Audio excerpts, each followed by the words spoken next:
gis nag tey ñu war a waxtaane lii di cohabitation religieuse aux États-Unis ñuy war ci àndax kii di imam Mouhamed Mountakha Sakho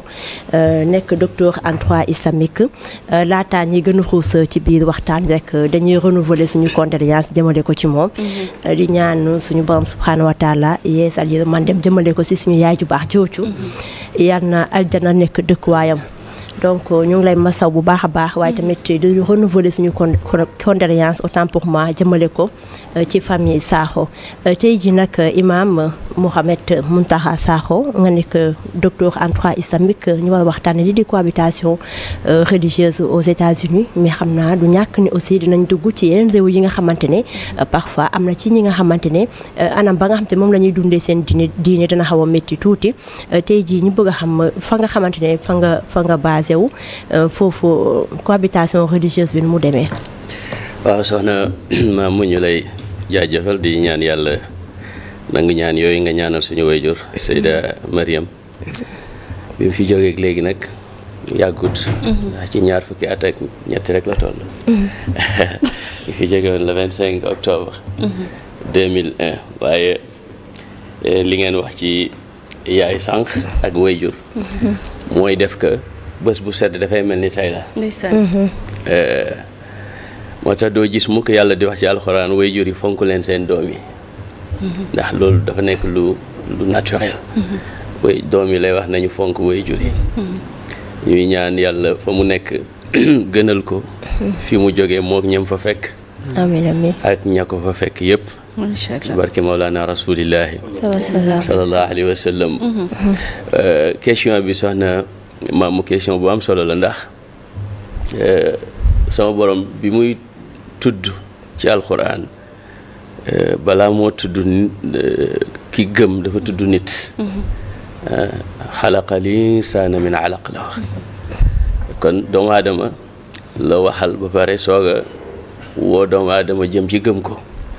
te moom xam na te it wax nañu ne ñëpp duñ bokk nangul ko wax na ne wala yazaaluuna muxtalifina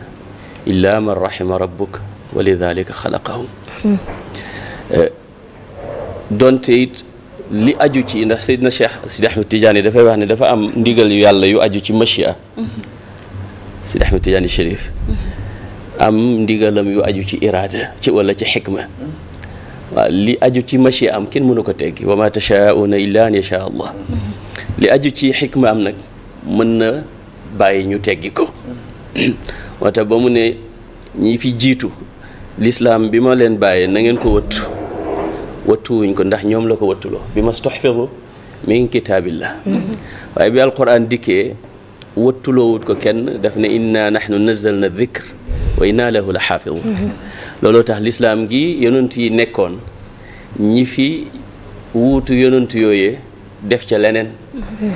gii nag ñun mënuñ ci dara mu neex ñu ak mu naqari ñu alquran kenn mënu koo changer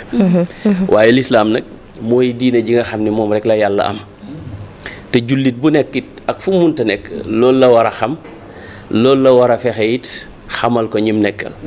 mooy li ñuy wax ne ak woote jëmee ci yàlla farata la ci ku nekk kemtalaay ak la nga xam ak kemtalaay ak ña nga xam yonentu sallallahu alayhi wa sallam mu ne yàlla dafa ko wax ne ko qul haadihi sabili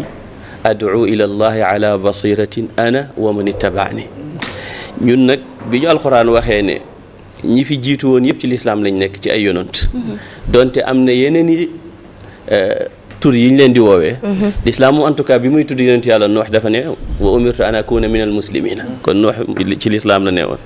bi muy tudd yonent yàlla Muusa daf ne fa alayhi tawakkalu in kuntum muslimina kon yonent yàlla Muusa ci lislaam la nekkoon bi muy tudd yonent yàlla Isa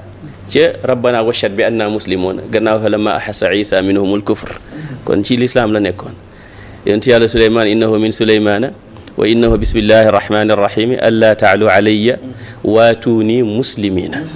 yonent yàlla Yuusuf moom daf ne yàlla rey ma ci lislaam tawaffani musliman wa alxiqni bis saalihin yonent yàlla Ibrahima yàlla ne id qaala lahu rabbuhu aslim qaala aslamtu li rabbil alamin moom ak doom ja sax yonent yàlla Ismaayla dañ doon ñaan yàlla nekk ay jullit léeg-léeg nga gis ku fa gëddënam ne man jullit fiir la yonent yàlla Ibrahima moog Ismaayla ñu ne rabbana waj'alna muslimayni laka wa min dhurriyatina ummatan muslimatan lak moo tax sama borom ne inna diina inda allahi lislaam waaye xam na ne it am na ñoo xam ne duñ ko nangul mu wax ñu nag ñun jullit yi nañuy def ak ñooñee moo xam ña ko nangulut la te may ñu jàmm ak ñi ko nangulut te may ñu jàmm dëkk bii nga xam ne nag mooy dëkk bi ñuy wax Amérique dëkk bu doy waar la bu complexe la wante it bu jiitu la ci yu bari xam nga tey bu ñuy wax l'islam ci Amérique yaa ngi xalaat rek ne peut-être année yi passé la fa dugg alors que l'islam ak occupation Amérique dañoo duggandoor Amérique c'est-à-dire ñi nga xam ne tubaab yi nga xam ne ñoo demoon Amérique di ko occuper dañoo am ñu defoon ay jaam te ñooñu di jullit di sax boroom xam-xam moo xam ñu jógee woon ci fi ñuy tuddee Espagne tey la te mu doon Andalus xamal ne kat Columbus xaalis bi mu découvrir fi ñuy tuddee Amérique tey xaalisu jullit ya nekkoon Andalus lañ te ñu faagaagal leen buur ba ak jabaram jox ko pour mu dem defi gëstu yam iktishaaf ya mu doon def te iktishaaf sax nag dafay fekk nga dem foo xam ne kenn dëkku fa ndax Amérique dafa mos a am ñu fa dëkk mooy ñi ñuy tuddee tey les Amérindiens wala alhunudul humr te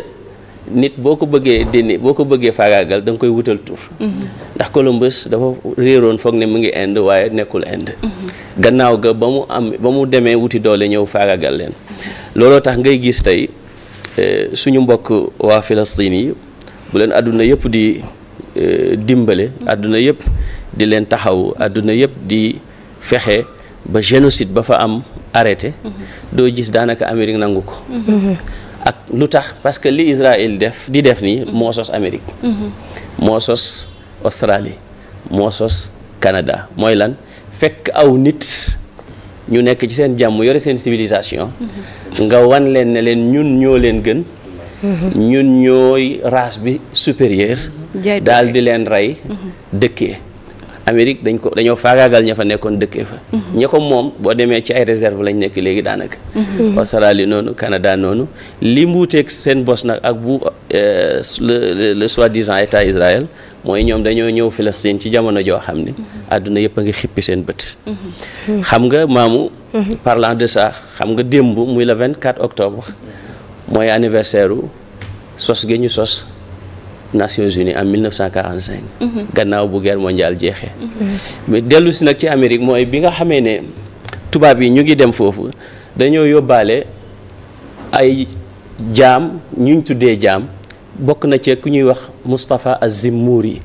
Moustapha Az-Zimmouri ci turam Stavenico lañ koy tuddee Stavenico bokk na ci ñi nga xam ne bëgg na ay découverte yu mu def ci biir Amérique kooku liñ xam ci dundam mooy diggante 1500 la ba 1539 xam nga kon l'islam bon yàgg naa dugg Amérique am na téere sax bu ñuy tuddee We Were Here Before Columbus nekkoon nañ fi balaa Columbus tey jii tamit l'islam boobu yaatu fa ndax boo xoolee ñu bari ci ñi jëloon ci suñu maam yi jógee fii dégg nga da ngay fekk ne ay jullit lañu woon bokk na ci jullit yooyu sax ñoom Abdourahman ñi nga xam ne ñoo mujj révolutionné wu demaat sos fi ñuy wax Libéria. D'accord. Donc Afrique de l'Ouest dafa bëri ci ñu fa yóbbu tey ñoo xam ne ku ci def sa DNA da ngay gis ne boo moytul fii nga jógee. ñooñu tamit nag dem nañ tey di yokk malgré yenn xat-xat yi nga xam ne mooy am yëpp tey l'islam moom la ñuy wax ne mooy the fastest growing religion xam nga àdduna bi boo xoolee lu ëpp 10 000 diine ñu ngi fi. D'accord. lu ëpp fukki junne religion ñu ngi fi. waaye daanaka 84% yëpp ci juróomi diine yi lañ nekk. ñaar yee ci jiitu mooy l'islam ak christianité ñu werante ba na ci ëpp waaye tey ci Amérique wax nañ ne waxtu bu nekk lu ëpp fukki nit ak benn.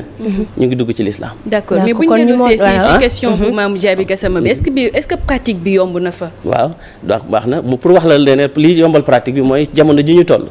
waxtu wu nekk. lu ëpp 11 personnes. chaque 1 heure de temps.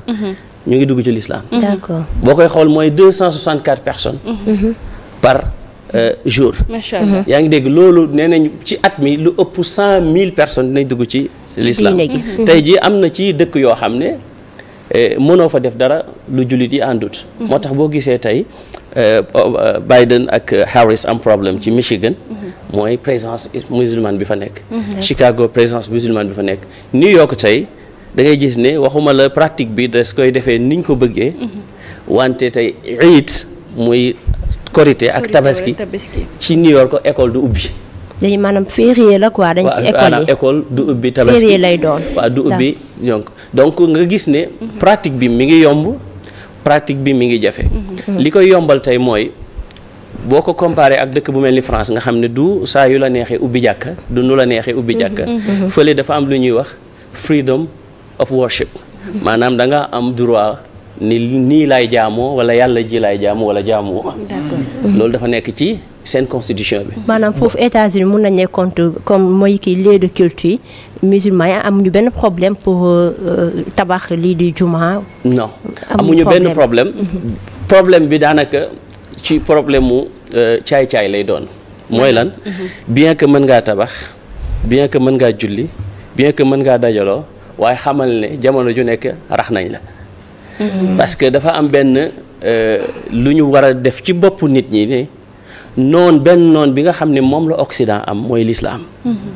noon boobu nag dañ ko doon xeexee doole te ba léegi sax ñu ngi koy def ndax boo gisee li xew Palestine colonisation la. boo gisee li xew Irak colonisation la ak jël seen alal boo gisee li xew Libye boo gisee nangam waaye bi gën a garaaw mooy guerre idéologique bi. xam nga Trump sax nee na bu ñëwaatee bokk na ci yi muy teg ci nit ki mën a am këyitam mooy li ñuy wax ideological screen. mooy yow dinañ fexe càmbar sa xalaat ci Amérique sa xalaat ci diine noo mel. balaañ laa mën a joxi këyit. yu bari la yoo xam ne. peut-être bu ñu ko doon listé fii du jeex tëj. y a de fortes chances. te loolu convaincre na ci. y a de fortes chances que mu ñëwaat.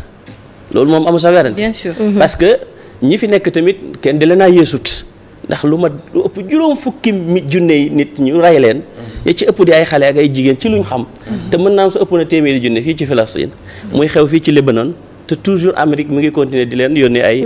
armement donc kon liberté boobu ngay wax am na. waaye liñ ko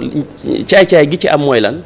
man tey bokk naa ci ñi nga xam ne ñoo jiite woon tabaxu jàkka ji nga xam ne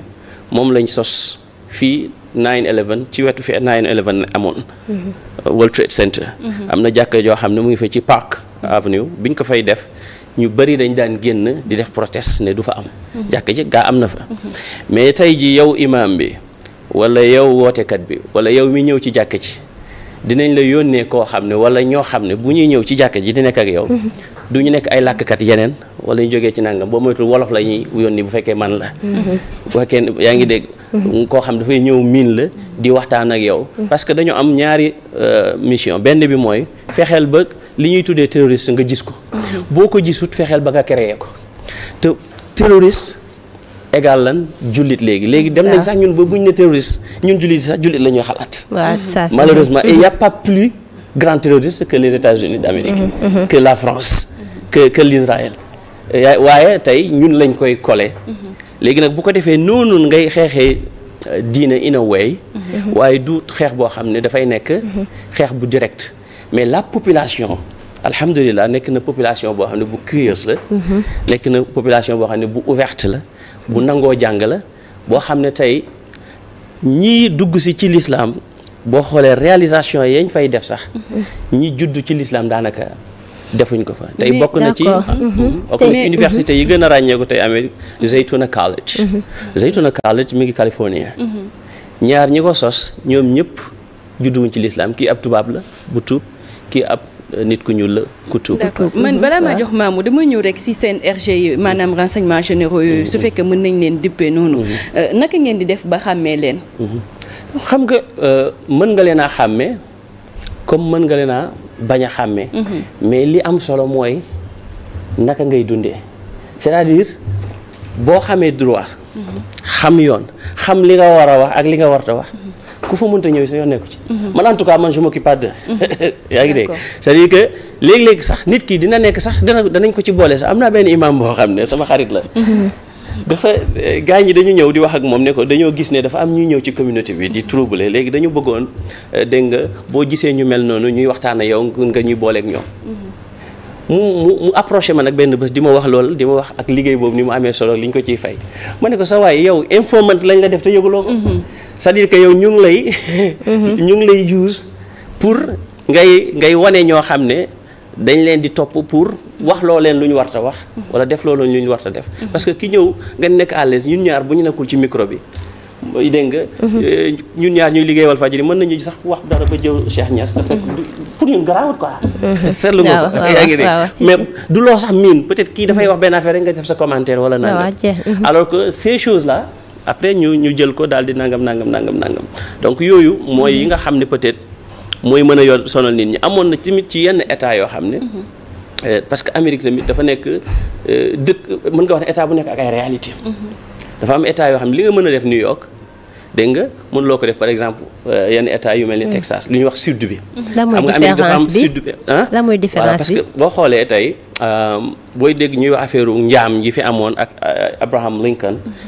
bi nga xam ne moom moo indi li ñuy tuddee libération wala freedom of njaam gi dafa amoon état yoo xam ne ñoo nekk ci nord bi ak état yu nekk ci sud bi état yu nekk ci nord bi nga xamee ne ñoom dem nañ ba bëgg a jeexal njaam gi yi nekk ci sud bi ñoom ñoom ñuy wax de séparatiste ñoom dañu nanguwuñu woon yu mel ni ñoom Alabama yu mel ni dégg nga North Carolina South Carolina dëkk yooyu léegi nag dañoo xeex dafa amoon guerre civile boobu ñi nekkoon jaam ak ñi nga xam ne ñoo bëggoon njaam gi jeex ñoo gañee ñi nga xam ne bëggul woon mu jeex après nag ci après ci lañ dugal ci constitution bi li ñuy wax 14e amendment maanaam charte boo xam ne mooy charte kii bi nga xam ne nit ki ku nekk na dafa war a nekk free comme ni ko sama borom bindee kenn waru ko moom kenn waru ko nangam ak nangam te boo xoolee même ci seen constitution xam nga di nga dégg ku ñuy wax Thomas Jefferson nga xam ne dafa bokk ci founding fathers ñi nga xam ne ñooy bàyyu Amérique boo demee tey ci congrès wu Amérique bi seen muséum bi da nga fa fekk kaamilu Thomas Jefferson kaamilu alquran traduit en anglais mu bokk ci yi nga xam ne daf doon def comme référence bi ñuy bind mel la constitution américaine parce que bul fàtte tey yaa ngi dégg ñu naan jury bi ba am na sax émission yu ngi tuddee jury du dimanche boo déggee jury yow sa xel dafay dem ci tubaab bi dafay dem ci yoon dafay dem ci nangam alors que jury ñu ngi koy jëlee ci l'islam notamment ci ngiru imam Malik bul fàtte ne Napoléon Bonaparte bi mu boolee France yëpp yilif boobu région bu nekk dafa amoon dégg nga ci aadaam la tegoon yoonam loi am moom nag bi mu buggee def benn loi bu leen boole te moom jàngut te xat am na mu ne naa dem Andalus gi moom a gën a jege gis nga ci téere bi ñuy wax Dirdir di Charh Mukhtasar Cheikh Khalil ci lañu inspiré la première constitution française même d'accord Italie gii ak Rome dañ daan yónni seen doom yi Cordoba pour ñuy nangam moo tax ngay gis tey ci wàllu législation boo génnee wàllu jaamu yàlla gi lu bëri lu ngay askanee Europe mbaa Amérique boo ñëwee fekk ko ci l'islam moo tax benn kilifa di wax ne dem naa Occident ma fekk fa l'islam wante fekk ma fa jullit ne ma dellu si Orient mooy penku ma fekk fi jullit waaye fekk ma fi l'islam mu delluwaat ci diinu xusnul xuluq kon daa mel ni lu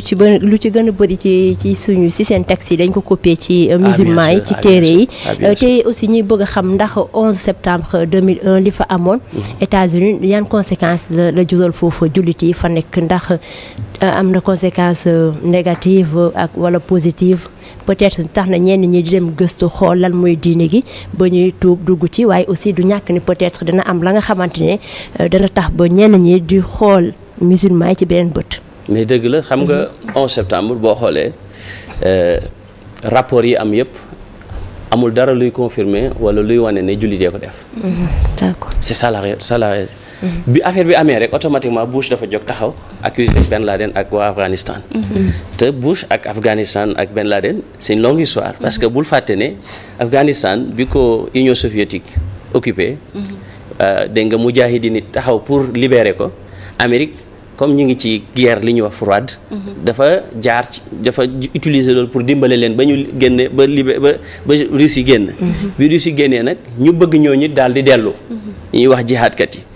ñoo ñanguwuñu ci lañ leen automatiquement ci lañ leen tuddee li ñuy tuddee terroriste nga xam ne baatu terroriste sax li muy firi kenn xamu ko. loolu nag moo indi seeni problème ba bi ñu bëggee envahir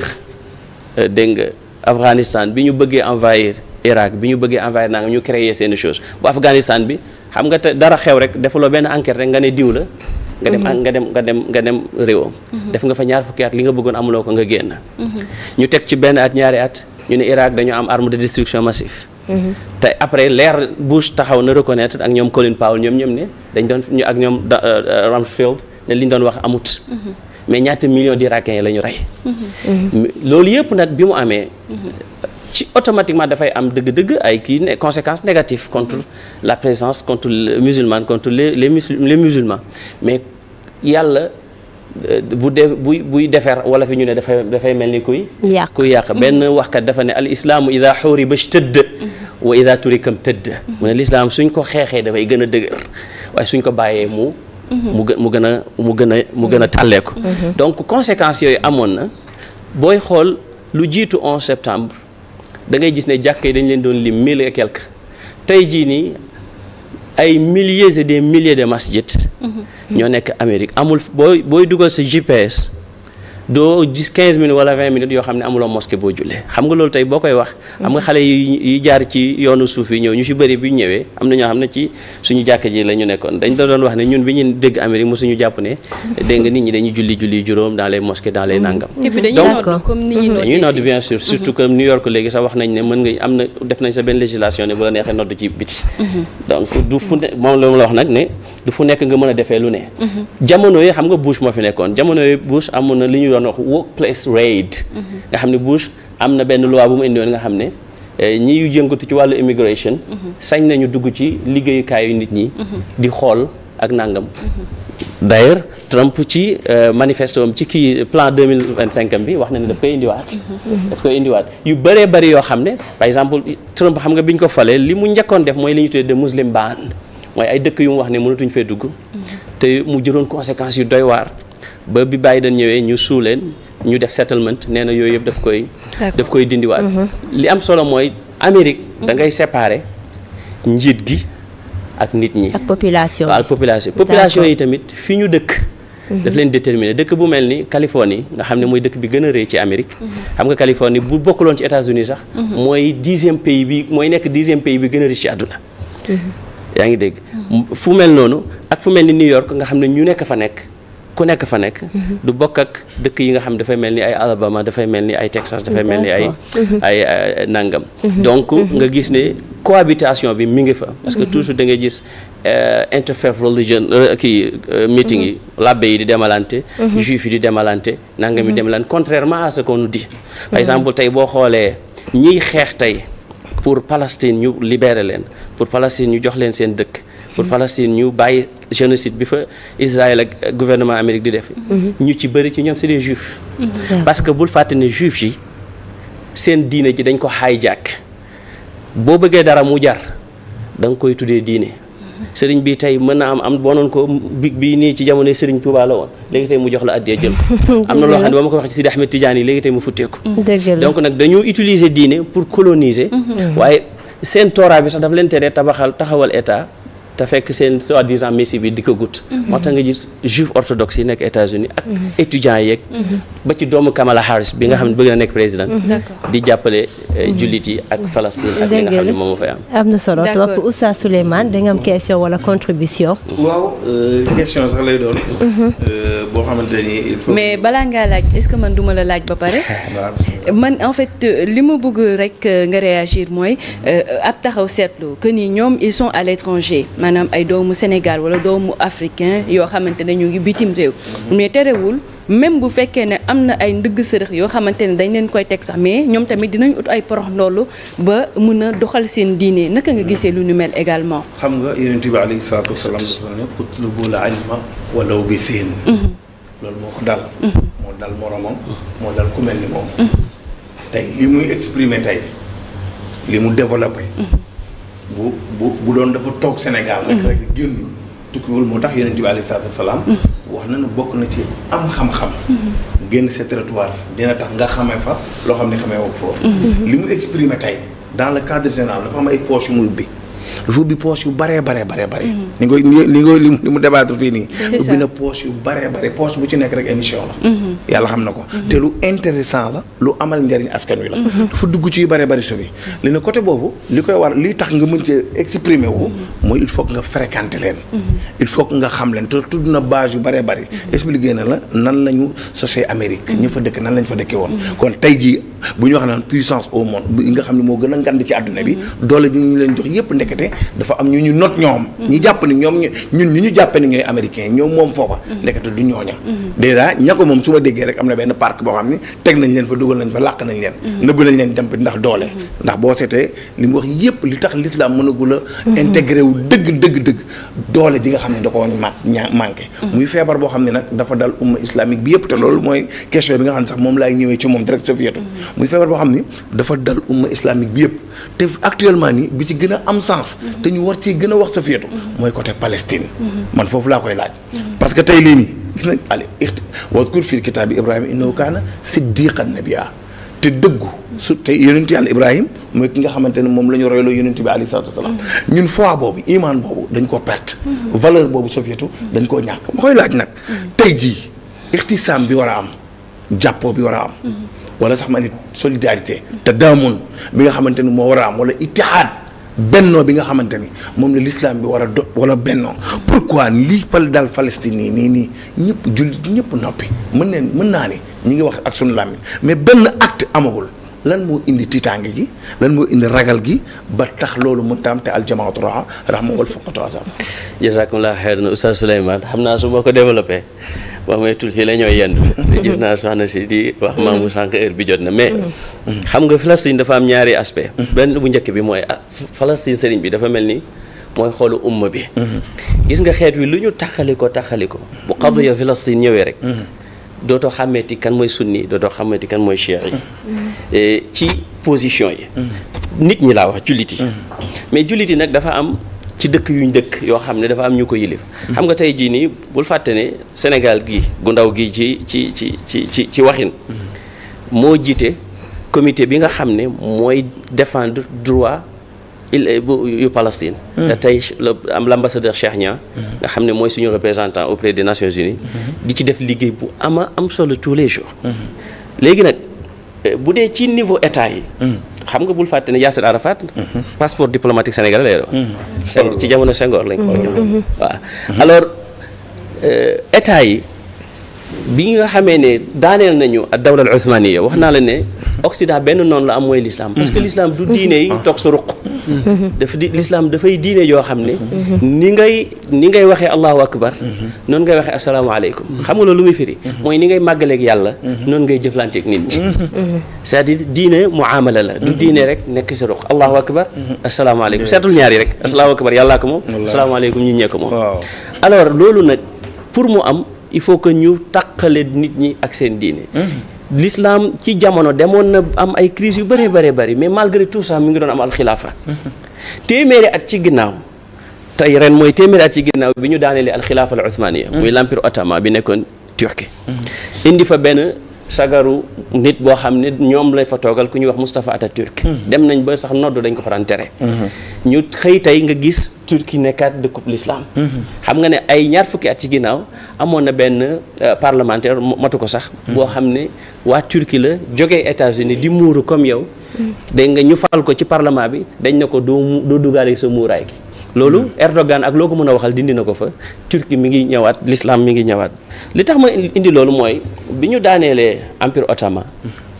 dañoo daanewaale wala taqalewaale jullit yi géographiquement tey jii niñ la taqalee fii yaak Mali yaak Mauritanie yaak nangam boo demee tey li amoon mooy jaziratul arab nga am Yemen fii nga am Cham fii nga am Iraq fii jeex na tey dëkku arab ëpp na ñaar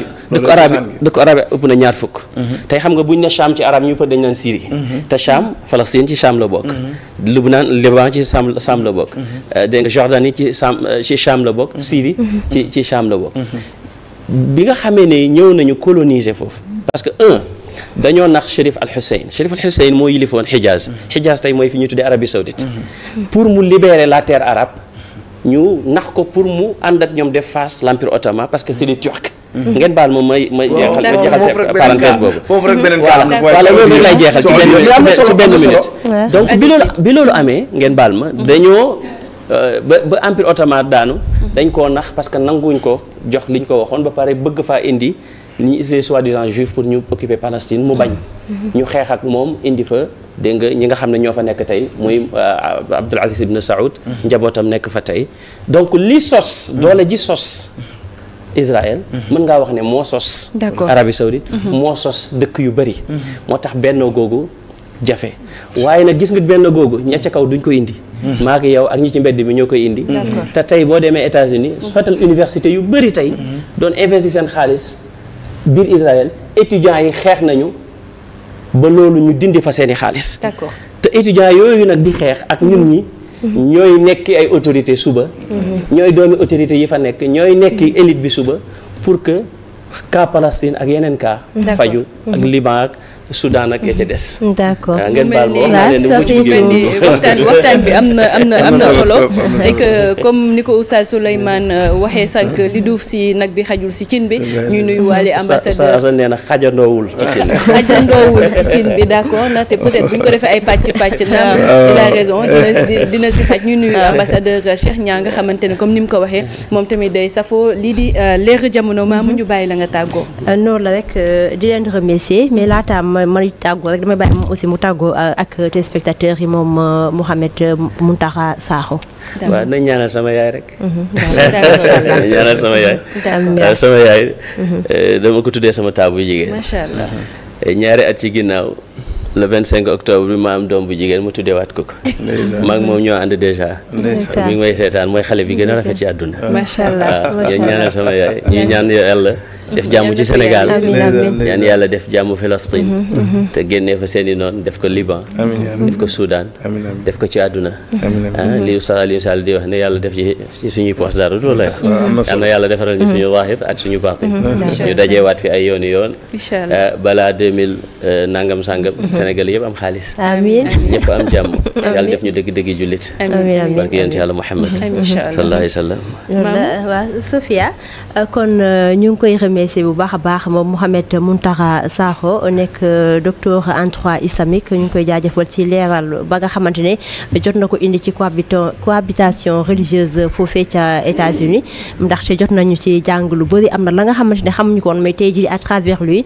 jot nañ comprendre lu bëri waaye tamit ci jàpp naa ne téléspectateurs yi ñoom it comprendre bu baax a baax donc di leen remercier waaye it il faut ma nuyu nag sama copine de cœur Nama Ndiaye comme tous les vendredis Nama copine de cœur maa ngi lay nuyoo di nuyu aussi sama tata Batoura waaye tamit di nuyu Cheikh Nassir la moom it maa ngi koy nuyu bu baax a baax kon xam naa ñu joxante dig daje vendredi prochain incha allah ci beneen numéro gis-gis yeneen invité ak tamit si yeneen feem noonu la donc noonu nag la ñuy demee jëli suñu sponsor dellu si plateau